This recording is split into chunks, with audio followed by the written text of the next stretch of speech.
Welcome to the Berks Homes Podcast, the business of building homes. I'm Katie. I'm here with my brother Ben, and today we are talking about 2024. 2024. And what's coming in 2025? Yeah. I'm very, very serious and positive about what we're talking about. Wasn't sure if you would nail that opening. It's been a while. I know. Well, it has been a minute. That's part of what we want to dive right into today. Talking a little bit about what has happened. Where have we been? Why have we taken a 3-4 month break without saying anything to anyone? Yeah. We had some very wise feedback from our All Things podcast editor extraordinaire, Brandon. And he said, hey, maybe we should have told people that we wouldn't be doing one for a while next time. That would be good. Yeah. Nobody will listen to this now. Exactly. What's that podcast? No, we're doing a reboot. So we wanted to just start out by talking about what's happened this past year. Do a little recap. Can you remember the episodes that we did in January of last year? Yeah, the first one was talking about our annual goals. Okay, yeah. Yeah. I know we talked about EOS. Mm-hmm. Yeah. Metrics, maybe. Probably some core values or, guiding principles, stuff like that. History of the company, maybe a little bit. Mm-hmm. Yeah. We started in May. Mm-hmm. We did something very different. We changed directions. Yes. Are you talking about on the podcast or our entire business? Both. Yeah. Yeah. Well, we kind of stopped doing the podcast for a while. Mm-hmm. So why don't you lay out after the first quarter last year until the end of what? The end of the year. Mm-hmm. What happened? What did we do, generally speaking? Mm-hmm. And where did we land? That's a lot. Well, so you're going to have to supplement. Okay? So ask clarifying questions when I'm going through here. We had mentioned in the middle of the summer, maybe like, we got a lot going on, right? We're making some changes in the middle of this great market that we're in, probably doing some things that are counterintuitive to what others would do in our situation. And we didn't really go into a lot of detail. Right. Because we didn't see the end yet. Mm-hmm. And it's hard to communicate things without definitive answers. And now we have that. Yeah. We're in a totally different place. And we're set up. Yeah. Mm-hmm. Well, how did you feel about last year? What's your feeling? That's a great question. Yeah. When I think about the past 6-8 months, I am kind of proud. I was going to say, like it's a weird word to use, Mm-hmm. proud. Yeah. I'm so impressed by so many people that we work with, what everyone has accomplished amidst all the changes that we've done in such a short amount of time. What has emerged and where we're at now is really impressive. Right. And I'm just like looking at it from that angle, like very proud of everybody. Right. But I'm also like a little stressed. I have hives. Right. And stress rashes. Yes. Yeah. Just from what a toll it took in other ways. The business part is fantastic. We're like I'm excited right now. Looking back though, it was a stretch to get there in one piece. Do you remember that period of time where I had to measure my blood pressure? Which is like the funniest. I have like this the first time in your life that it was high. Resting heart rate that the doctors are always like, something's wrong. I'm like, no, I just have like no blood pressure. And then it went and spiked out of nowhere. I mean, that was like the pinnacle of like something's really stressful if I'm measuring my blood pressure. I think we did one podcast during the most stressful part of last year. Right in the middle of it. Yeah. And it was almost like we could not do anything except get up every day, come into the office, and work on fixing. Yeah. Anything else would have been, it would have been watching a train wreck. Right. Yeah, it was our own version of trauma, and that's not the right word, but Feels a little traumatic. For us, it was traumatic, upsetting our wonderful little lives. But yeah, let's go back to May, so we can talk a little bit about what changed. We were on this path. We started out last year talking about like our long-term goals and growth and our desire to take what we're doing and just go as far as we can. As quickly as we can. As quickly as we can, like doing some acquisitions, and all those thoughts are still really intriguing. Oh, absolutely. Again, that's why I said quickly, because none of those things that we talked about are off the table. The biggest change that happened this year was our time frames. The mindset of what has to be in order for us to move forward with some of that growth and some of that change. Right. So really, we were on a fast trajectory of a very quick growth, which is... At all costs. Growth at all costs. And that, I think, is what changed in May, is that we kind of pulled the line and said, okay, stop the manufacturing line here. Right. We're going to assess the quality of the products, the quality of the processes, and just take a really, really deep look at our business and what path we were on. Yeah. And that's when the work began.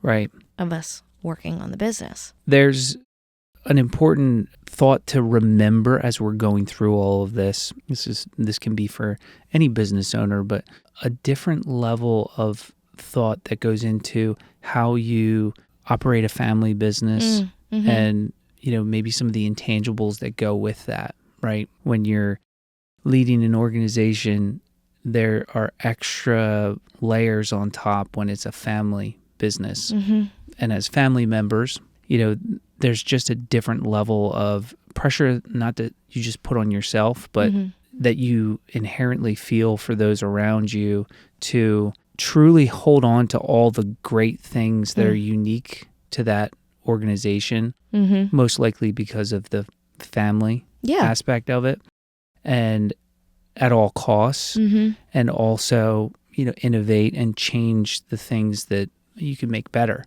And we felt like there was like an outside influence on pushing some of those great things to the wayside in an effort to achieve one main goal of growing at all costs. And the pillars of our business, like our company and who we are and our people and everything, we never want those to get lost.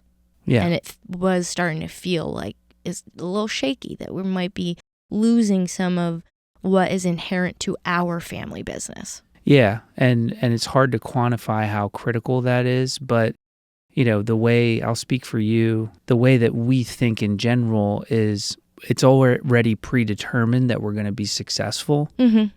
What we really care about is the how. Yeah, if you do it right, if you do the right thing, how you do it determines your success. Right, yeah, but we focus on the how. Yes. And not just always trying to figure out a way to be successful at any cost. Yeah. It's specific. We just care about a lot of little things that, we have the right to care about because it's the family business. And so again, some of it might be counterintuitive, but we just felt like once you bring on new employees at a certain rate, now they don't have time to integrate into the existing culture. If you grow too quickly, they develop a new culture. Yes. Yep. So I think as I've pondered all of this, it's really important to remember, like, there are very specific, nuanced pieces of family business. It's just different. Yeah. And it's your prerogative to create it in the way that you want to do business. And sometimes that just means it looks like the goals are different than making profits at all cost and growth and all of that stuff. Well, that's when you say prerogative, that is what it means, that we're not being held to a financial performance or standard by an outside influence. Right. If we want to waste money on, I'm using quotes, waste money on something that might not be a financial gain for us that year because we're playing the long game and wanting to invest maybe in our people or the future, we can do that. Right. And those are the things that are important to us. Right. It's not for some financial numbers goal. Yeah. It's, are we putting the right things out there in the world for people? Exactly. So going back to May, in your words, how would you describe what happened? We set these lofty goals in a really fast pace. And when I say we pulled the line, we looked at the structure of basically the entire organization. We had a lot of layers, a lot of people that were not going to match and mesh with those values that we're talking about with our family business. That structure was in place to meet different goals. Right. So we needed to rearrange completely the structure of the organization. Now, that's impossible to do in a day. Right. And I think that's the hardest part of this past year, was how long each step of reorganizing took. Yeah. That to me was the most difficult and the hardest to keep people's trust, because we were changing it on them constantly. Right. Yeah. Within 6-month period, this is what we're going to do. And then we get new information. And then now this is what we're going to do. You know, anytime you change personnel, like positions within a company like this, you know, hey, we think this role is going to be better for you.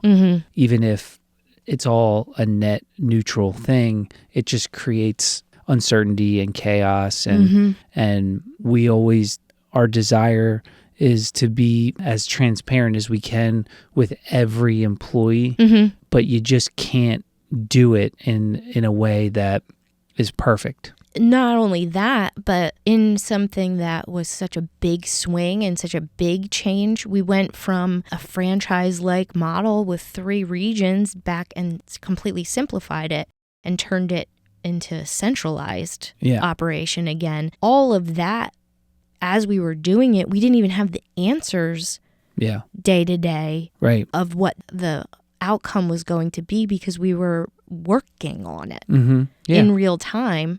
Because you know, another reason to be proud, I mean, we financially were in fantastic shape by the end of the year. But that was because we were doing both at the same time.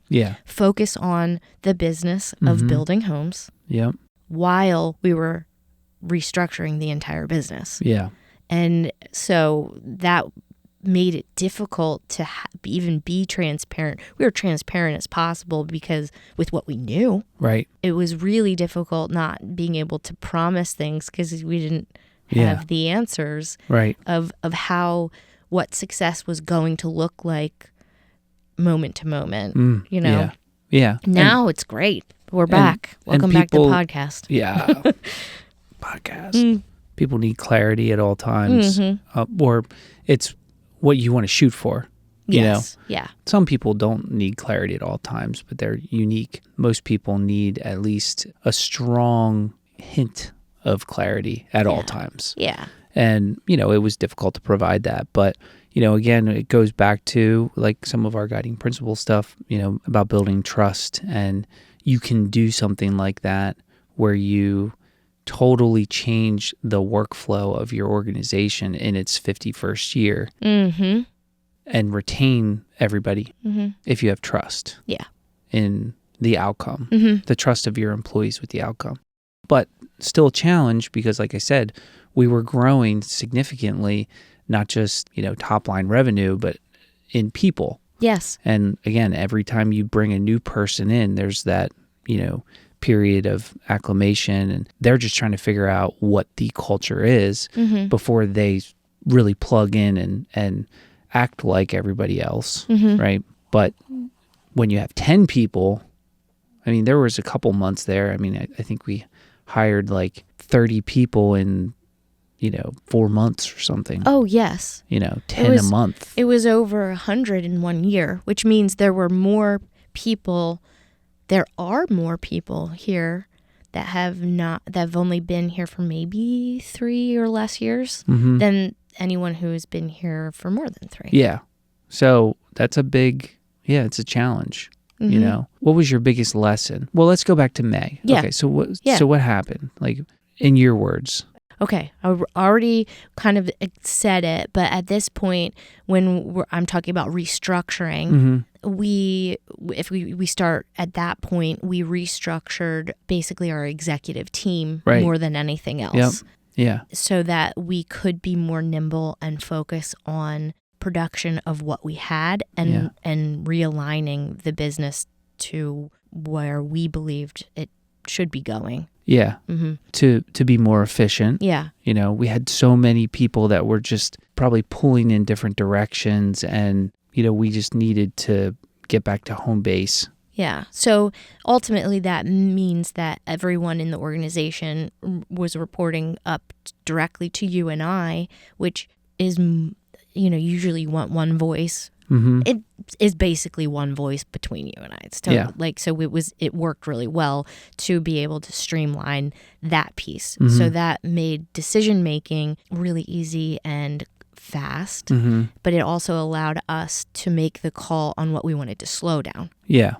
So we changed our goals for the year midstream. So halfway through the year, reduced the number of settlements that we were pushing for, and really worked more on cost savings and pushing settlements that were quality. Right. And not moving forward with anything that we didn't believe aligns with the product that we want to do. Yeah, we said no to some land deals that were on tap because they were closer to trying to achieve the goal of grow at all costs. Then I feel really good about this project. Right. They were like some marginal things that just didn't, align. make sense. Yeah. Like why? Right, exactly. Yeah, so that was probably the first big piece, was the change in reporting structure, and then the change in philosophy when it comes to land and product, which we touched on, I think, in another earlier episode we did last year, because we wanted to, start talking about what it will look like going forward. It's a little different. But during that time frame, we were also looking at how do we long-term keep that family, that core, those pillars of everything that we think is important about our business while growing, while scaling. That was the question we were trying to answer basically from June to December. Right. It took 6 months to really come up with what we believe it looks like to do both. Because we believe we can. Yeah. We can keep who we are and what's important and grow. Right. The same way that we talked about last year at this time. Yeah. Again, it's just how long it might take us to get there. That time frame might look a little different, but we're very clear on how it's going to happen now. Right. So then the next big change was the decentralization or centralization, going from decentralizing to centralizing. Right. So you can talk about that a little bit. Yeah. So we did have, like you said, the franchise style where a leader in each office, 3 offices, everything, ran through them in terms of acquiring land and selling homes, building them, closing them. What happened was you were only as good as the message was received from them. So if you have the mothership here trying to create the way we do things, and then you cascade that out to the 3 regions, say this is how we want to do this thing, and each region had like maybe a different interpretation of how it's done, and then they would go execute slightly differently everywhere because the leaders had maybe their own twist or something like that. And it was just very challenging, I think, to get that hyper consistency that we're looking for, that we know can be done. I mean, we used to build 3 hours in each direction from this office way in the past. Yep. And it worked well in terms of the consistency and stuff. So I think we realized that, having in this case, fewer voices can make it go faster. It's actually not more work. Oh, right. For people. It's streamlined. Yeah. Mm-hmm. Yeah. We realized that the magic is more in the system being the same all across. The magic is in one system. Yes. Not three. Mm-hmm. I don't know. I said this because I was a general manager, right? I've said it for a long time. It's a very difficult model to do well in if you're leading one of the regions. And that was coming from me, who I'm buying into everything, of course. Yeah. It's very natural for me to want to do what the main office says because I agree with it all. Right. And in spite of that, it was still difficult because you still had autonomy to kind of do it a different way. Right. But just the slightest bit of autonomy starts to take you on a different trajectory, possibly. Right. And so, that was really enlightening when we kind of started to unwind that. And that was a little bit out of necessity as well. We had different things happening all at once. And it was like, wait a second, maybe if we do this, it will change everything. And so now we don't have, that title. We don't have that general manager position. Basically, all the operations is a smaller team. There's a lot of people reporting to the operations team, but it's just 4 people that report to me. Yep. And instead of 3 people that reported to me, but they were all kind of like totally running their own business. So we centralized for the home office a few things, and now what's left in terms of day-to-day regional reporting is land, sales, construction, and the admin, the office management of the entire thing, kind of the running of the day-to-day. Land, sales starts and closings. Yeah. So that was the final piece, which really was only in the last 6 weeks. Yeah. 8 weeks, maybe. So, yeah, I think starting back in May, we just felt like we needed to make changes for what we really desired for the future, how we wanted to lead the company. And so we had to reshuffle some things. And now there's fewer people that are leading, all the departments. Basically, anybody that's not day-to-day is reporting to you. In all the departments role that are, the support services. Yep. And so it's pretty easy now to empower people, make decisions, all that stuff, because they're a lot less likely to want to get in the way of something when they know, do I really want to ask Katie this? Because she has, 5 departments reporting to her. Or do I really want to ask Ben this, or can I figure this out with my other people? Yeah, and that's going back to like feeling proud of everything. Those are the things I'm talking about. Absolutely. No, that's the first word I thought of was proud, which is I've never really said something like that out loud. That I'm proud of something. I know. Yeah. I think it's more of a feeling of not, you're proud that where we started and where we landed is, working, number one. And mostly you're proud of people that actually filled the void that you were thinking that they were going to fill. Yeah. And you're like, I knew that was going to work. Yes. That's exactly right. I will tell you one thing that is 100% guaranteed always is people always surprise you in a good way. People are always capable of more than anybody gives them credit for. Yeah.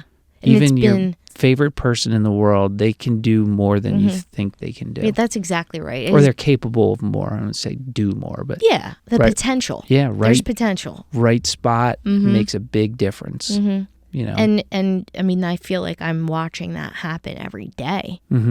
Yeah. So I would say that that's a really good way to describe it.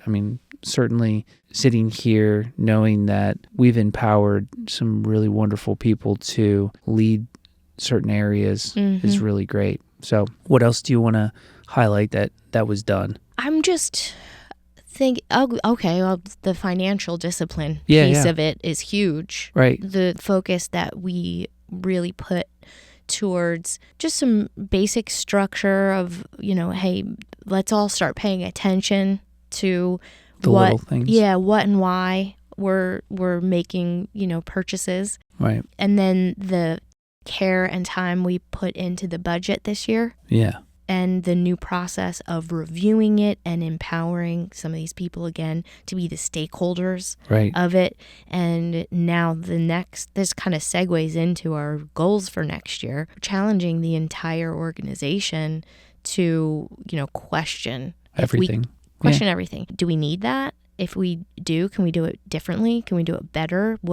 Just take a little critical eye at all of the day-to-day stuff that we take for granted. Yeah. Yeah.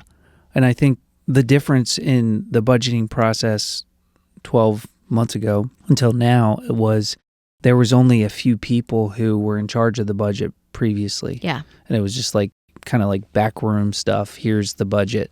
Yeah, it's given, not created together. In a collaborative way. Mm-hmm, mm-hmm. And then this year it was no, there's 20 people involved and you all own, a piece. Well, that's the other part why I wanted to highlight it too, is going through that process was where people were going, oh, don't put that in the budget next year. We don't need that. And we started making changes in the fall for things that were really positive process changes and things we don't need to do anymore. Yeah. Just because we had so many people looking at it. Yeah, and people care more than you might think about the company's well-being. Mm-hmm. It's not going to affect their paycheck if they save money. This simple thinking, right? They might not think if I can accomplish the job with a little more work and a little more thoughtfulness, but I can save the company $50,000 in this line item over the next year. There's a line of thinking that, well, what do they care? It's just $50,000 in this grand scheme of things with this massive, budget. But if everybody does that. But most people are like, no, I'm going to go save the $50,000. Exactly. And they're not getting anything for it, but they just know that inherently it's going to make it better. It's going to make it better. Yeah. Well, and that's why I want to highlight it too, is what we were able to reinvest back into the company. Mm-hmm. Our retained earnings grew substantially this year. Right. And that is so important when it comes to the health of the future. Right. We're not scrubbing the budget and cutting corners or anything. We're just being good business people. Attentive and thoughtful and careful, because it's just, it's an important thing. You have all these dollars pass through an entity and you just don't want to be wasteful with it. Yeah, it simply comes down to that. Why would you waste it if you can help it? Yeah. Mm-hmm. So I think that was a really good point. What about you? You have anything else? Well, I think I alluded to just the capability that people have when you give them opportunity, and they can see, the impact that they could make. Mm-hmm. And somewhere along the line, it always comes back to people. Yeah. It always, you're only going to drive so much through as a leader or an owner. You're only going to drive so much of the business, and you'll never get near as positive results as if you include a lot of people. Yeah, exactly. And when you can figure out how to get the right people, and then also communicate your vision for what you're trying to do in a really, if you get both of those working at the same time, it's really powerful. And it's just amazing how far you can go with what you might perceive as less. Right. Right. Yeah. So I love doing more with less. And there's probably a mentality that we have that we didn't before, which is, it's a little more winning for the person beside you than it is for anything else. Yeah. When you care about your team. So the people aspect is great. And don't get me wrong, there's always, when you change something, there's unintended consequences that you will never think of. Yeah. Right? There's the things that that there's consequences that you know about, that you have a good idea, and then there's unintended consequences that you will never be able to think of. Yeah. And sometimes the stuff that you really worry about is no big deal. And other times the stuff that you think is no big deal is the big deal. It's people and communication. And we've learned lessons on that. Anything that we failed in terms of communication or the speed of information or anything like that, I think what I was so encouraged by was everybody always landed on trust, with buying into, what we're trying to do. Because it was hard. Yeah. It was really exactly. hard. There were a lot of days, you and I didn't do anything for days and days that was like working in the business. Exactly. We were working on the business, but it wasn't the fun kind of working on the business. Right. It was like once you pull the string, you gotta go the whole way through it. Then. Yeah. Like once we pulled that string, which we've never thought twice about. Oh yeah. Changing things. Just destroy the sweater. Weezer reference. Yes. You go to the end. And the end, I don't know, was it longer than you thought to get to where we are now? Parts of it took way longer than I thought, but ultimately where we're at right now happened so much faster than I could have imagined. Yeah.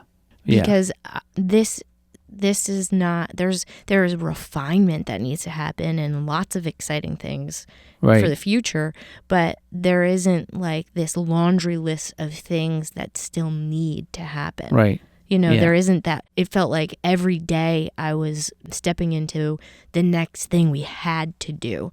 Now we have choices again. 100%. That was fast. Yeah. Something to be proud of. Yeah, there you go. Yeah, I think it landed in a way that where we live right now with the decisions that we can make, we can actually implement them fast. Yes. Very quick to do stuff. No roadblocks. Yep. In the way that we want to do it. And if you're going to go through all this stress, this is the only thing I would say about being an owner.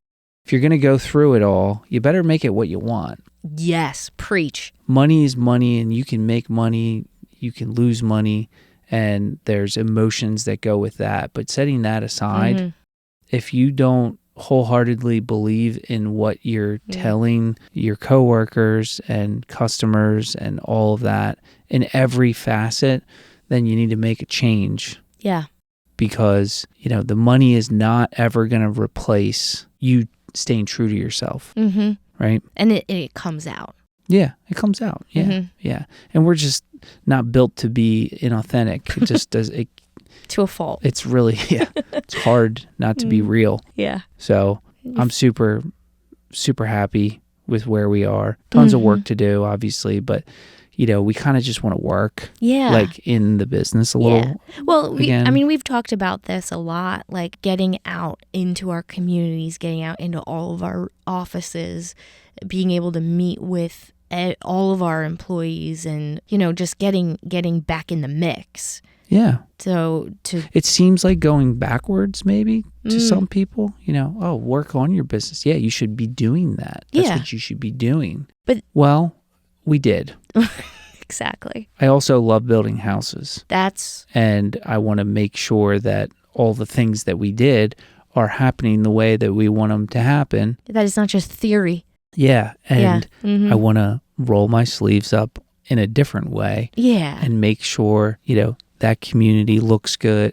Just the basics, have some fun doing what we do. Well, this is the part where we, again, talking to people and getting in our products. Yeah. And, that's where we can innovate.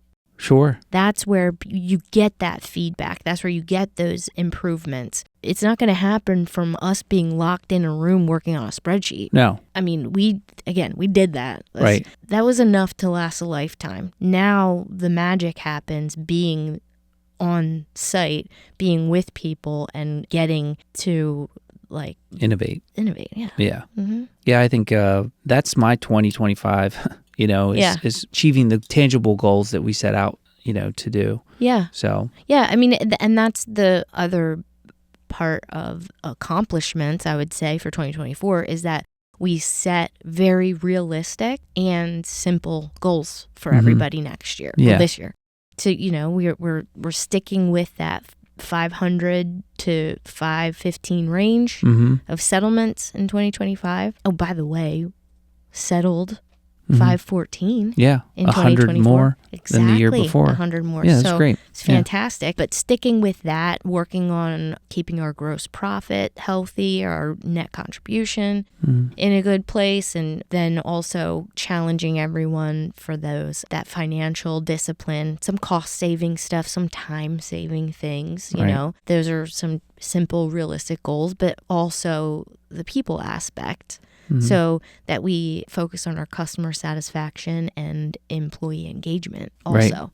Making sure that everyone uses the tools that we have in place. So I just made it sound a lot more complicated than I meant to, but there's not anything that we're pulling out of left field. No, they all work together. It's not like you're doing 20 things at once. Yeah. It all works together. So is there anything that you're excited about besides, you said that's your 2025. What does that look like to you? Well, I think that, again, with streamlining things, there's always going to be new opportunities that you didn't think of down the road for career paths and, the looking at your team and seeing, people grow into a new role that a year ago wasn't there. Yeah. So I'm excited about the changes we made and, what is there?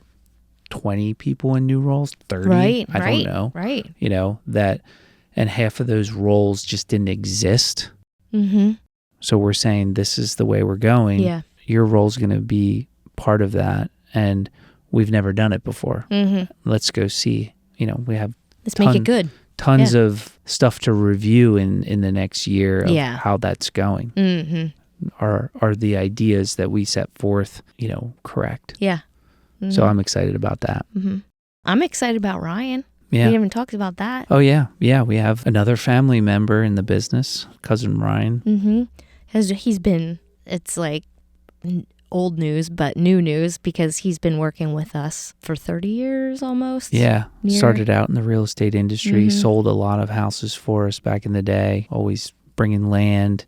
And then, for the last handful of years, had our title company partnership. Yeah. He's got tons of energy. He's ready to go. And he's going to be helping us with a number of things, but just like that new kind of fresh look at how we do things from somebody who knows the business pretty well, but also is an outsider. Yeah. And of course, has the values that we share. And, he's our cousin. So that's great. He's on our leadership team now. What's really nice is to kind of have that collaboration with him and his expertise in multiple businesses within the industry, and the shortcut that we can give him to our business. Right. So to be able to marry the two, real deep experience and history with Berks Homes between us, and then his business experience outside, it's just gonna take it to next level. Yeah, we don't even need him to be an expert right now in our business with actually using a hammer or anything like that. Yeah. So there's just a lot to be very optimistic about. And next week we're going to be in each region and going over our 2025 goals and talking to people and stuff. Getting some feedback, doing a little Q&A as per usual. Yeah. So, are you ready to wrap it up? Because I wanted to have a shout out. Oh, yeah. Oh, you got it. Go ahead. Yeah, because, and I think we've already given him a shout out, but we have to today because it's his birthday. Oh, John D. John D's birthday. John D. birthday, yeah. Happy birthday, Billy. 56. Yeah. Are we supposed to know that? Yeah.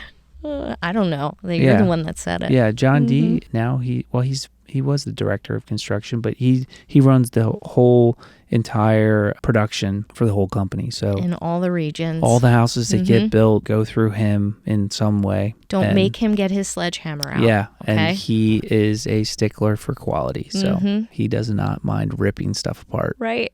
To redo it. So okay, we'll do a dual shout out because We already did him before, but I had to today. But also, if we're talking about our rejuvenated focus on our business, selling and building homes, right? That's the most important things that we do. Yeah, we have to give Steph a shout out. Steph, she gets the biggest shout out. Our VP of sales, and absolutely, and marketing, She does everything.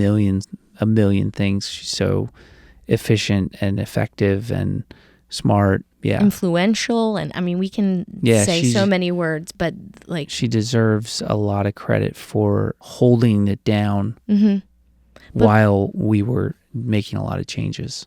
I would say she mirrored almost, or was with us step for step when you're talking about working on the business and in it at the same time. Oh, right. Yeah. She got a lot done. Yeah. Not just in the day to day, but setting the strategy, setting the next steps, clearing the path for improving that day-to-day sales process just from the second she walked in the door, and is still doing it. So that was a really big factor in her getting the teams to perform. Not that everybody wouldn't do it. You know, we've got a fantastic sales and production team. But at the same time, just that strength, coming from her has been amazing. And it was kind of a tough year to sell, very high mortgage rates. And, you had to be very creative and push really hard. Yeah. Affordability is a challenge everywhere. And for the sales team to continue to put the numbers up that they did was impressive. Yeah, that's exactly right. And to close them. Even last month, Yeah. Like it was a good year for that. And no doubt great things to come this year on that end, Yeah. So the challenge is going to be, we're going to challenge everyone to set their OKRs. Set their OKRs and ask questions next week when we come to your office. Oh, I like that. Yeah. Go ahead. You give that challenge. Yeah. Both. So. Cool. To be continued. We are not going to fall off the face of the earth again without telling you at the very least. Yeah. And thanks, Brandon. Yeah. And we'll be back. We'll see you next week. Have a good one. All right. Later.